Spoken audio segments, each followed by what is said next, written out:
ہمیں اچھے ہونے کا جو ڈگری ہے وہ بھی بندوں سے چاہیے. ہم بندے بڑے نیک ہیں، یہ بھی لوگ کہیں تو پھر ہم مطمئن ہیں. ہم صحیح راستے پہ چل رہے ہیں، یہ سند بھی بندوں سے چاہیے. ہر بات پر اعتماد خلق، ہر وقت لوگوں پر ہی دھیان، لوگوں پر ہی توجہ، لوگوں کے معاملات ہی ڈسکس کرنا. بھئی یہ تو تیرے ذمہ ہی نہیں. تجھے تو کہا گیا ہے کہ وَمَن يَتَوَكَّلْ عَلَى اللَّهِ، تو اپنے رب کی ذات پر بھروسہ کر، فَهُوَ حَسْبُهُ، وہ تیرے لیے دنیا میں بھی کافی ہو جائے گا، آخرت میں بھی کافی ہو جائے گا. وہ تیرے لیے کافی ہے، تیرا رب رسول. تو اللہ رسول کی جانب توجہ کر. ہماری ساری معاملات بندوں کے ساتھ مطلب فلانے کو کیا مل رہا ہے، فلانا کدھر جا رہا ہے، فلانے کے پیسوں پہ میرا کتنا حق ہے، فلانا آگے نکل گیا، فلاں پیچھے رہ گیا، فلاں نے محبت سے نہیں دیکھا، فلاں نے یہ کر دیا. ساتھ چھوڑیں. یہ تو ہر وقت تو ذکر آپ کو اللہ کا کرنا تھا. یا ایھا الذین آمنوا اذکروا اللہ ذکرا کثیرا وسبحوہ بکرۃ واسیلا. یہ جو آپ ہر وقت بندے کر رہے ہیں، یہ تو آپ کو حکم ہی نہیں ہے. آپ نے تو ہر وقت اللہ اللہ کرنی تھی. تو جو کام کرنے کا تھا وہ چھوڑ دیا، جو نہیں کرنا چاہیے تھا اس پہ بحث شروع کر دی. پھر دل کے اندر مد و جزر خراب ہوتے ہیں، قلبی واردات بگڑ جاتی ہے، حسد پیدا ہوتا ہے، انسان کو لالچ پیدا ہوتا ہے، انسان حریص ہو جاتا ہے، انسان لوگوں سے عداوتیں پال لیتا ہے. کبھی ایسا کام نہ کرے. شہد بڑا میٹھا ہوتا ہے. عرب کے اندر ایک درخت پایا جاتا تھا، ایلوا اس کو کہتے تھے. اس طرح ہمارے ہاں نیم نہیں ہوتی، کڑوا ترین اس کا ذائقہ ہوتا ہے. اور آپ کچھ دیر اس کو پانی میں ڈال دیں تو پانی بھی سارا کڑوا ہو جاتا ہے، چونکہ اس کے خمیر میں رب کریم نے کرواہٹ رکھی ہے اور حکمت ہے. اس کرواہٹ کا بھی اپنی جگہ فائدہ ہے. لیکن حضور سید عالم صلی اللہ علیہ وسلم نے ایک مثال بیان فرمائی، اور وہ بڑی سمجھنے کی ہے. حضور مثالیں دیتے تھے تو کمال ہو جاتی تھی. بڑے سے بڑا ان پڑھ بندہ بھی اس کی روح تک بات اتر جاتی تھی. کریم محبوب علیہ السلام فرمانے لگے کہ اگر ایلوا درخت کے کچھ ٹکڑے شہد میں ڈال دیے جائیں نا تو شہد سے زیادہ میٹھی چیز کوئی نہیں ہوتی. تو حضور فرماتے ہیں کہ وہ ایلوا کا درخت جو ہے وہ شہد کو بھی بگاڑ دیتا ہے، اس میں کرواہٹ پیدا کر دیتا ہے. حالانکہ وہ بڑا میٹھا تھا، اپنی جگہ اس کی مٹھاس میں کوئی کسی قسم کی کمی نہیں تھی، لیکن وہ ایلوا کے درخت نے اسے بگاڑ دیا. اللہ کے محبوب فرماتے ہیں جس طرح ایلوا کا درخت شہد کو تباہ کر دیتا ہے نا، اس طرح حسد آدمی کے ایمان کو تباہ کر دیتا ہے. ایمان بڑی میٹھی چیز ہے، بڑی حسین چیز ہے، لیکن جب حسد آ گیا نا، حسد ہے کیا؟ حسد بندوں سے نہیں ہوتا، یہ سمجھ لیں. حسد کا مطلب، حسد کی لغوی تعریف یہ ہے کہ یہ سمجھ لینا کہ یا اللہ اسے نہیں دینا چاہیے تھا، مجھے دینا چاہیے تھا. یہ تعریف ہے. تو حسد ہوتا کس سے؟ حسد دراصل بندے پہ نہیں کیا جاتا. حسد کا معنی یہ ہے کہ آپ اللہ کی تقسیم پر اعتراض کر رہے ہیں. آپ کا کہنا یہ ہے کہ یا اللہ یہ تقسیم ٹھیک نہیں ہوئی، معاذ اللہ یہ ادھر چلا گیا، یہ تو ادھر آنے والی چیز تھی. تو یہ آپ نے ڈائریکٹ جو مقابلہ شروع کیا، معاذ اللہ یہ تو آپ نے اللہ کی تقسیم کے ساتھ شروع کر دی. تو پھر دل میں بگاڑ آتا ہے، پھر انسان ٹوٹ پھوٹ کا شکار ہوتا ہے، پھر وہ کمزور پڑ جاتا ہے، پھر وہ ایسی باتیں کرتا ہے جو اس کے منصب کے مطابق نہیں ہوتی، کچی بات کرتا ہے، کمزور بات. اللہ بہتر جانتے ہیں کون سی چیز اس نے کہاں رکھنی ہے. رب کی حکمت پر اور اس کی دی ہوئی توفیق پر راضی رہنا ایمان کا تقاضا ہے. لیکن ہمیں تو چاہیے تقسیم اپنی مرضی کی. ادھر کیوں چلا گیا، ادھر آنا چاہیے تھا. بھئی آپ کو یہ کس نے حق دیا ہے؟ مالک نے جو چاہا، جب چاہا، جہاں چاہا اپنے فضل سے عطا فرمایا. حسد، اور پھر اس کے اگر کوئی حسد نہیں کرتا تو لالچ شروع کر دیتا ہے. وہ کہتا ہے کہ یہ جو اس کا مال ہے اس میں میرا بھی حق تھا، یہ تو مجھے ملنا چاہیے تھا. آپ یقین کریں کہ بندے بندوں سے کم پیار کرتے ہیں، جیبوں سے زیادہ پیار کرتے ہیں. اس بندے کو تو کوئی نقصان نہیں جس کے ساتھ آپ نے تعلق رکھا ہوا ہے جیب کا، لیکن آپ بڑے کمزور ہو گئے. آپ جب لالچ کر لیا، نفسانیت میں آ گئے تو آپ کمزور پڑ گئے. آپ نے مطلب کیا، آپ کا کیا خیال تھا کہ رب کی بارگاہ سے کوئی کم ملنے والا تھا جو بندوں پہ اتنی توجہ کر لی؟ حضرت بہلول دانا رحمۃ اللہ علیہ نے کیا خوبصورت انداز ہے. رب کریم کے بندوں کی باتیں اللہ کے لشکروں میں سے لشکر. کیا سوچ تھی، کیا نظریہ تھا. کیوں یہ لوگ اتنے مضبوط تھے؟ فکری طور پر مضبوط تھے، فکری طور پر. ہارون رشید حج کر کے واپس آ رہا ہے، حضرت بہلول دانا راستے میں بیٹھے ہیں، ملاقات ہو گئی، کہنے لگا حضور کوئی حکم ہو تو بتائیے گا۔ فرمانے لگے کوئی نہیں، تو جا اپنا کام کر۔ بادشاہ ہے، یا کسی کو کارڈ مل جائے تو وہ لوگوں کو دکھاتا پھرتا ہے، وزیر صاحب نے خود دیا ہے۔ بادشاہ وقت خود کر حضرت کوئی حکم ہو تو؟ فرمایا نہیں، اللہ خیر کرے گا۔ تو کہنے لگا حضور میں نے سنا ہے آپ مقروض ہیں، تو بتا ہی دیتے۔ تو آپ مسکرا کے فرمانے لگے تیرا کیا خیال ہے بھلا؟ کہنے لگے حضور کس بابت؟ فرمانے لگے تیرا کیا خیال ہے کہ اللہ ہارون رشید کو دے گا اور بہلول دانا کو بھول جائے گا؟ تیرا کیا خیال ہے؟ رب کریم ہارون رشید کو تو دیتا جائے گا اور بہلول دانا کو بھول جائے گا؟ بادشاہ کہتا ہے کہ میں چکرا ہی گیا کہ بھلا اس سوال کا کیا جواب ہے؟ تو میں نے کہا حضور رب تو بھولنے سے پاک ہے، وہ تو کسی کو نہیں بھولتا، اسے نہ اونگ آتی ہے نہ نیند آتی ہے۔ تو فرمانے لگے جا پھر اپنا کام کر، جب مناسب سمجھے گا تو بہلول کو بھی قرضے سے نجات عطا کاری دے گا۔ تو جا اپنی ڈیوٹی کر، وہ جب چاہے گا نا تو میرے قرضے دور۔ تو کیا سمجھتا ہے کہ تجھے یاد رکھے گا مجھے بھول جائے گا؟ یہ کیسے ہو سکتا ہے؟ او یار ادھر دیکھ میری بات سن۔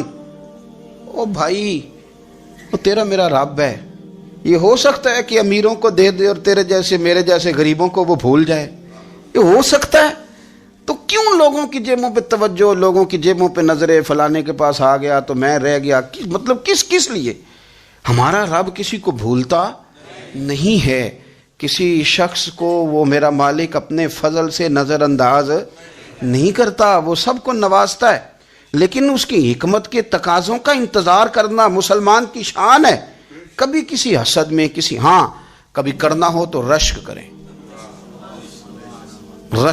مزہ آئے گا۔ اور یہ رشک کرنے کا نا، رشک کا معنی کیا ہے؟ حسد کا معنی یا اللہ اسے نہیں دینا چاہیے تھا، مجھے دینا چاہیے تھا، اور رشک کا معنی یا اللہ تو نے دیا ہے، کیا بات ہے، اسے دیا تو کیا بات، اگر تو نے دیا تو مالک جچا بھی ہے، اگر تو نے دیا ہے تو نظر بھی آیا ہے، اگر تو نے دیا ہے تو پھر کیا بات ہے، کمال ہو گئی، وہ نظر آ رہا ہے۔ اور یا اللہ اسے دیا ہے تو میں بھی تیرا بندہ ہوں، اسے بھی اور دے اور مجھے بھی عطا فرما۔ یہ رشک ہے۔ رشک کا نا حضور نے حکم دیا ہے، نبی پاک نے رشک کا۔ ہمارا یہ مسئلہ ہے کہ ہم نا جو کرنے والا کام ہے وہ نہیں کرتے، رشک کریں۔ بخاری مسلم میں حدیث ہے، نبی پاک صلی اللہ علیہ وسلم نے فرمایا 2 بندوں پر رشک کرو۔ کہو کیا بات؟ رشک کرو 2 بندوں۔ یا رسول اللہ کون کون سے؟ فرمایا ایک وہ مالدار جسے اللہ دولت دے اور وہ صبح بھی رب کے رستے میں خیرات کرے اور شام بھی رب کے رستے میں خیرات کرے، یہ قابل رشک ہے۔ کہو تیری کیا بات ہے بھائی، کیا تجھے اللہ نے نوازا ہے، اور اس پر رشک کرو کو یا اللہ اسے اور دے تاکہ یہ تیرے بندوں پہ اور اثار کرے اور تیرے بندوں پہ سخاوت کرے، اور اللہ اس کے فعل تصدق ہمیں بھی عطا فرما۔ اور حضور فرماتے ہیں ایک مالدار پر جو صبح و شام سخاوت کرے، اور ایک اس عالم پر جسے اللہ قرآن کا علم دے، وہ صبح بھی لوگوں کو قرآن مجید کے ترجمے، تفسیریں، قرآن کے درس سکھائے، اور شام بھی لوگوں کو قرآن مجید کے درس عطا فرمائے۔ اس پر رشک کرو، کہو کیا بات ہے یار تیری، تجھے اللہ نے کتنا نوازا۔ قابل رشک لوگوں پر رشک کرو، ان کی تعریف کرو، ان کے لیے اچھے کلمات ادا کرو۔ معاشرے میں حسد پرموٹ ہوا ہے، اگر کبھی رشک پرموٹ ہوتا نا تو عزتیں بڑھ جاتی، محبتیں بڑھ جاتی، خلوص میں اضافہ ہوتا، لوگ ایک دوسرے کے قریب آتے۔ ہم نے کسی فضیلت والے کی فضیلت کو تسلیم کرنے سے انکار کر دیا، ہم نے کسی بڑائی والے کی بڑائی کو تسلیم کرنے سے انکار کر دیا، ہم نے حسد کیا، ہم نے لالچ کیا، ہم حریص ہوئے۔ اس کا نقصان یہ ہوا کہ لوگ ایک دوسرے کے پاس رہتے ہوئے پاس نہیں رہتے، ایک دوسرے کے ساتھ وقت گزار رہے ہوتے ہیں لیکن ان کے بارے میں رویے ان کے سخت ہوتے ہیں، لب و لہجہ تلخ ہوتا ہے، جب وہ کسی کے بارے میں بے لاگ تبصرہ پوچھا جائے تو غلط باتیں کریں۔ رشک کریں، دیکھیں نا حضرت ابو بکر صدیق رضی اللہ، حضرت عمر فاروق رضی اللہ، ساری زندگی دوڑ لگی رہی۔ حضرت عمر کہتے ہیں میں نے ساری زندگی دوڑ لگائی ہے کہ ابو بکر سے آگے گزر جائیں، لیکن یہ دوڑ حسد والی نہیں، یہ رشک والی۔ فرماتے میرا دل کرتا تھا کہ میں نیکیوں میں ابو بکر سے آگے گزر جاؤں، حضور کے عشق میں ابو بکر سے آگے گزر جاؤں، نبی پاک علیہ السلام کی اولاد کی محبت میں ابو بکر سے آگے گزر جاؤں، میں نا خیر کے کاموں میں آگے گزروں۔ کہتے میرا ساری زندگی رشک کا رشتہ رہا، یہ رشتہ شاندار ہے، اس پر عمل کریں، اس پر توجہ کریں۔ بجائے اس کے کہ یہ کہنا کہ استاد جی کا فلانے سے زیادہ پیار ہے، پیار کی وجوہات تلاش کر. مرشد فلانے پہ نظر رکھتے ہیں تو میرے بھائی وہ نوٹوں کی وجہ سے نظر نہیں رکھتے، تو وجہ تو تلاش کرنا، وجہ کیا ہے. تو اپنے آپ کو اس طرح کا بنا، تو اس طرح کی کیفیات پیدا کر اپنے اندر. ہم کیا کرتے ہیں کہ رشک کرنے کی بجائے حسد کرتے ہیں. حسد نہیں کریں، اپنے آپ کو سنواریں، وہ رشک کی وجہ سے آپ سنوار سکتے ہیں. نبی پاک علیہ السلام کی پیاری زوجہ ام المومنین سیدہ عائشہ صدیقہ، بڑی شان ہے اس خاتون کی، بڑی عظمت ہے ان راہوں کے صدقے جن رستوں سے سیدہ پاک کی سواریاں گزرا کرتی. کیا درجہ اللہ نے دیا ہے سیدہ عائشہ صدیقہ کو. کہتی ہیں حضور کا وصال میری گود میں ہوا ہے. اور مولا علی شیر خدا فرماتے ہیں میں نے حضور کو سب سے زیادہ عائشہ صدیقہ سے پیار کرتے ہوئے دیکھا. اور عائشہ صدیقہ رضی اللہ تعالیٰ عنہ فرماتی ہیں میں نے حضور کو سب سے زیادہ فاطمہ الزہرا سے پیار کرتے دیکھا. یہ الگ ماحول ہے ان کا آپس میں. تو حضرت عائشہ صدیقہ اتنا بڑا مقام، لیکن وہ فرماتی ہیں میں نے ساری زندگی سیدہ خدیجہ الکبریٰ پہ رشک کیا. میں نے کہا کیا بات تھی اس خاتون کی جو وصال کر گئیں، لیکن شاید کو دن خالی جاتا ہو کہ مدینے والے ان کی وفاؤں کا ذکر نہ کرتے. شاید کوئی خالی دن جاتا. کہتی ہے میں نے اتنا قابل رشک ماحول نہیں دیکھا. ایک دن حضور گھر میں گوشت لائے اور مجھ سے فرمایا عائشہ گوشت پکاؤ. تو میں اسے صاف کرنے لگی تو حضور فرمانے لگے شوربہ ذرا زیادہ کرنا.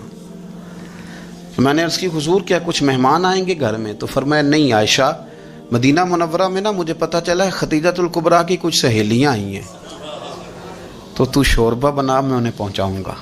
خدیجہ کی سہیلیوں کو شوربہ زیادہ پکا ذرا. تو حضرت عائشہ صدیقہ کہتی ہے میں نے بڑے نرم لب و لہجے میں بڑی بنا سوار کے مسجع مکفہ چن کے جملے بات کی. میں نے عرض کی حضور سنا ہے وہ آپ سے 15 سال عمر میں بڑی تھیں، نکاح بھی پہلے ہو چکا تھا، اور بتاتے ہیں لوگ کہ بظاہر کوئی حسن و جمال بھی اس ماحول کا نہیں تھا. حضور اللہ نے آپ کو جوان اور خوبصورت بیویاں دی ہیں، پر میں جب بھی سنتی ہوں جناب خدیجہ کا ذکر ہی سنتی ہوں. میں نے رشک کے انداز میں کہا. کہتی میں بات کیا کہ خاموش ہو گئی، اور جب میں نے نظر اٹھا کے دیکھا تو حضور کی آنکھوں میں آنسو. نبی پاک صلی اللہ علیہ وسلم کا یہ انداز دیکھا تو میں نے کہا حضور میں رب رسول کی بارگاہ میں توبہ کرتے ہیں، اب تو رو دیے. تو حضور فرمانے لگے عائشہ یہاں جو بھی آیا ہے نا وہ سکھوں اور آسانیوں کے دنوں میں آیا ہے، اور خدیجہ میری ان دنوں کی ساتھی تھی جو میرے تکلیف کے دن تھے، میری آزمائشوں کی، میری پریشانیوں کی میری ساتھی تھی. جب لوگ مجھے تکلیف دیتے تھے میں گھر جاتا تھا تو مجھے کہتی تھی حضور آپ تو صلہ رحمی کرتے ہیں، غریبوں کا بوجھ اٹھاتے ہیں، آپ تو لوگوں کے ساتھ محبت سے پیش آتے ہیں، حضور آپ پریشان نہ ہو، آپ کا رب آپ کو ہمیشہ عزتیں ہی عطا فرمائے گا. فرمایا وہ میری تکلیفوں کی اسے کیسے. میرے بھائی رشک کیا لوگوں نے ایک دوسرے پر، حسد نہیں کیا. ہم تو نا جی اپنی مرضی کے فیصلے کرتے کرتے پیچھے رہ گئے. ہم نے لوگوں کو پیچھے کرنے کا سوچا تھا لیکن ہم سب سے پیچھے رہ گئے. ہم نے سیاست اور سازش کی تھی کہ کچھ لوگوں کے دلوں پہ پیر رکھ کے میں اپنا قد اونچا کروں گا، کچھ کے سینوں پہ پیر رکھ کے، لیکن ایسا نہیں ہوتا. یہ ہوتا نہیں. آپ کسی کی جگہ نہیں لے سکتے، اس لیے کہ رب نے سب کی جگہ اپنی اپنی بنائی ہوئی، سب کی جگہ. ہاں ایسا ضرور ہوتا ہے کہ کئی دفعہ نا ہم اپنے مقام کو گرا لیتے ہیں. وہ کسی نے کہا تھا کہ ایسا نہیں کہ تیری جگہ کوئی اور آ گیا، لیکن تیرا مقام بھی اب تیرا نہیں رہا. ہوتا یہ ہے کہ ہم نہ گرا لیتے ہیں اپنے آپ کو. اگر ہم رشک کا ماحول پیدا کریں، رشک کا، اور ہم کہیں کہ کیا بات ہے میں بھی سفر کروں گا، اس جانب جاؤں گا، بجائے یہ کہنا کہ فلاں آدمی بڑا آگے نکل گیا ہے، یہ کر کے نکل گیا ہے، وہ کر کے نکل گیا ہے، یہ کہنا کہ یار میں بھی رب کریم کی اس مدد کو تلاش کرتا ہوں جس کی برکت سے اللہ نے اس پر فضل فرمایا ہے. امام غزالی فرماتے ہیں 3 لوگوں میں حسد زیادہ ہوتا ہے، بغض زیادہ پیدا کر لیتے ہیں. اب چونکہ مضمون ہے تو ساری بات کھل کے ہی کرنی پڑے گی نا. فرماتے ہیں 3 لوگوں میں حسد، بڑے عہدے والوں میں حسد زیادہ ہوتا ہے.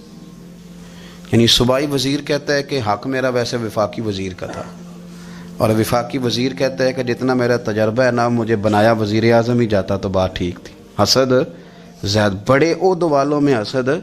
اور امام غزالی فرماتے ہیں مالداروں میں حسد زیادہ ہوتا ہے. غریب نے غریب سے کیا جلنا ہے؟ جلنے کو شے ہی کوئی نہیں، کس سے جلیں گے؟ تو غریب تو بیچارہ 4 روٹیاں ہوتی ہیں تو وہ کہتا ہے چلو ٹھیک ہے آ جاؤ، دونوں مل کے بیٹھ جاتے ہیں۔ غریبوں کے دوست بھی غریب۔ امیر حسد کرتے ہیں، وہ سودے پہ سودا کرتے ہیں، وہ ایک دوسرے کی کمزوریاں بیان کرتے ہیں۔ میں نے گاہکوں کو نفع لیتے دیکھا ہے، فلانے سے مال لیتے تھے جی، اس نے بڑا تنگ کیا، تو کہتا ہے اسی طرح کا تو مجھ سے خریدا کر۔ لوگ استعمال کر جاتے ہیں، وجہ بیچ میں کیا ہوتی ہے؟ حسد، عداوت، خرابی ہوتی۔ اور تیسری بات امام غزالی نے شاید میرے لیے کہی ہے، امام غزالی فرماتے ہیں علماء میں حسد بڑا ہوتا ہے، عہدیداروں میں، مالداروں میں اور علم والے لوگوں میں۔ وہ بھی اللہ کی تقسیم پر راضی نہیں ہوتے، چونکہ وہ سمجھتے ہیں مجھے یہ لفظ آتے ہیں، میری قابلیت زیادہ ہے، میں زیادہ پڑھا لکھا ہوں، تو یہ منصب بھی میرا تھا، یہ کام بھی میرا تھا، یہ بھی میرے پاس ہونی چاہیے۔ ایسا نہیں ہوتا، یہ تو رب کریم کی عطا ہے۔ میں کئی دفعہ کہہ چکا ہوں کہ کام لینے پہ آئے تو میرے جیسے بیکار آدمی سے کام لے لے، یہ اس کی عطا ہے۔ اب ہمیں کرنا کیا ہے؟ ہمیں اس کی تقسیم پر راضی رہنا ہے، اس کی تقسیم پر قربان جائیں۔ رسول پاک علیہ السلام سے صحابی نے پوچھا حضور عزت کیا ہے؟ فرمایا جو رب نے تجھے دیا اس پہ راضی ہو جا، اللہ عزت عطا کر دے گا۔ قناعت کر، جو اللہ نے تجھے دیا اس پر قناعت کر، اللہ تجھے عزت دے دے گا۔ حضور ذلت کیا ہے؟ فرمایا لوگوں سے لالچ نہ رکھنا، تو ذلیل ہو جائے گا، لالچ نہ کر۔ تیزی کے ساتھ پروموٹ ہوتی ہیں چیزیں، ہمیں سازش کرنی آتی ہے، ہمارا خیال ہوتا ہے کہ میں نے دوسروں کے پیسوں پہ کاروبار کرنا ہے، ہمارا خیال ہوتا ہے کہ پالٹی ڈال کے روٹی کھانی ہے، ہمارا خیال ہوتا ہے کہ کسی بندے کو کس طرح استعمال کرنا ہے۔ یاد رکھ لینا، کبھی بات نہ بھولنا، جو لوگوں کو استعمال کرنا چاہتا ہے وہ ساری زندگی استعمال ہوتا رہتا ہے۔ جو کسی شخص کو کسی مقام پر رسوا کرنا چاہتا ہے اپنی عزت بچا نہیں پاتا۔ جو آدمی لوگوں کو حقیر جانتا ہے اللہ اسے کبھی عزتیں عطا نہیں کرتا، وہ گڑھوں کے اندر گرتا چلا جاتا ہے۔ یاد رکھیں جو عزتیں دینی شروع کر دے رب اسے باعزت بنا دیتا ہے، جو پیار کرنا شروع کر دے معاشرے میں لوگ اس سے پیار کرنے لگ جاتے۔ جو کسی دیکھیں اگر ہم وہاں سے مانگے جہاں سے سب کو ملتا ہے تو پھر بندوں پر اتنی نظر رکھنے کی ضرورت باقی رہتی نہیں ہے۔ ادھر دیکھیں رشک کریں گے تو لالچ سے بھی بچیں گے، حسد سے بھی بچیں گے۔ بخاری مسلم میں حدیث ہے، حضرت ابو ہریرہ رضی اللہ تعالیٰ عنہ کہتے ہیں ہم حضور کی بارگاہ میں حاضر تھے تو کچھ غریب لوگ حاضر ہوئے، غربا۔ انہوں نے عرض کی یا رسول اللہ صلی اللہ علیہ وسلم ایک گزارش کرنے آئے۔ حضور نے فرمایا کہو۔ کہ یا رسول اللہ امیر تو ہم سے آگے نکل گئے۔ حضور نے فرمایا کس بات میں؟ عرض کی حضور نمازوں میں نہیں ہم گزرنے دیتے، اتنے نفل وہ پڑھتے ہیں اتنے ہم بھی پڑھ لیں گے۔ صحیح بتانا صحیح، آج کل یہ نمازوں کا مقابلہ بھی ہے کہ نفل میں نے زیادہ پڑھنے، عبادت میں نے۔ ہمارے صاحب رحمۃ اللہ علیہ فرمایا کرتے تھے آستانوں پہ گدی نشینوں کا تو رولا ہوتا ہے، اللہ اللہ کرنے کا رولا نہیں ہوتا۔ یہ تو شور ہوتا ہے کہ سجادہ میں ہوں سجادہ، اور سب نے کوئی نہ کوئی کہانی سنائی ہوتی، کہتے نہیں ابا جی مجھے کہہ گئے تھے کان میں، دوسرا کہتا نہیں مجھے لکھ کے دے گئے تھے، تیسرا کہتا تمہیں تو پتہ ہی نہیں، تم تھے ہی نہیں، عمرے پہ تو میرے ساتھ گئے تھے، جو میرے ساتھ ان کا معاہدہ ہوا وہ خانہ کعبہ میں ہوا ہے، لہذا میرا پہلا نمبر ہے۔ سب کے پاس کوئی نہ کوئی معاملہ ہوتا ہے، یہ سارے کام کوئی ضروری نہیں۔ ضروری کیا ہے کہ وہ جو کہتے تھے کرو، جس نے سب سے زیادہ کر کے دکھایا وہ زیادہ جانشین ہے، وہ زیادہ جانشین ہے جس نے زیادہ کر کے دکھایا۔ معاملہ تو یہ ہے کہ اس رستے پہ کس نے چلنا ہے۔ لوگ تو سجادہ نشینی سے بھاگا کرتے تھے، بھاگتے تھے۔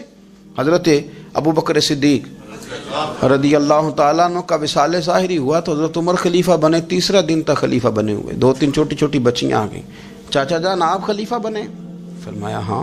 چلو پھر عصر کے بعد ابو بکر ہمارے گھر جاتے تھے۔ فرمایا پتر تمہارے گھر کیا ہے؟ کہنے لگی ہم یتیم ہیں، ہمارا بھائی کوئی نہیں۔ ابو بکر روز عصر کے بعد آتے تھے، ہماری بکریوں کا دودھ دھو کے ہمیں دے جاتے تھے، کچھ بیچ کے گزارا کر لیتی تھیں، کچھ پی لیتی تھیں۔ چچا 3 دن ہو گئے، میری اماں بھی روتی ہے، بہنیں بھی روتی ہیں، آپ چلیں گے؟ تو جناب سیدنا عمر فاروق کہتے ہیں میں نے دستار سر پہ رکھی اور پٹکا میں نے اپنے کندھے پہ رکھا، بیٹیاں آگے آگے میں پیچھے پیچھے روتے جا رہے۔ ایک صحابی نے پوچھا عمر کیوں رو رہے ہو؟ کہنے لگے یار یہ ابو بکر کتنا مشکل رستہ دے کے گیا، کتنا مشکل رستہ ہے اس کے طریقے پہ چلنا۔ یہ لوگ تو سجادہ نشینی اتنا کٹھن کام تھا، لوگ